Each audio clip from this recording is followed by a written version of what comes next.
14 jours de la tenue du double scrutin des législatives et des locales, les commissaires électoraux du Gabon en présentiel et de l'étranger par visioconférence ont bénéficié d'une formation mutualisée sur les aspects pratiques du prochain scrutin. Nous avons abordé le plan de travail.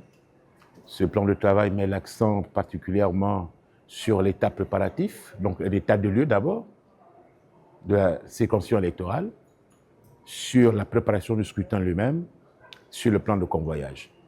Et nous avons insisté donc sur le deuxième élément qui paraissait important. On ne prépare pas un scrutin à la dernière minute et il est important de mener des activités préparatoires qui vont faire en sorte que le jour du scrutin, le 27 septembre particulièrement, les électeurs puissent voter avec plus de facilité et d'aise. La Commission nationale d'organisation et de coordination des élections et du référendum, la CNOSER, l'autorité de contrôle des élections, la CER, et un expert de la Cour constitutionnelle ont mutualisé leurs efforts pour donner aux commissaires électoraux les outils nécessaires à l'administration du double scrutin à venir. Je n'entrerai pas dans le contentieux proprement dit, mais il faut expliquer aux membres des commissions quelles seront les conséquences de certains actes qui peuvent être posés pendant le déroulement des élections et particulièrement pendant le jour du scrutin.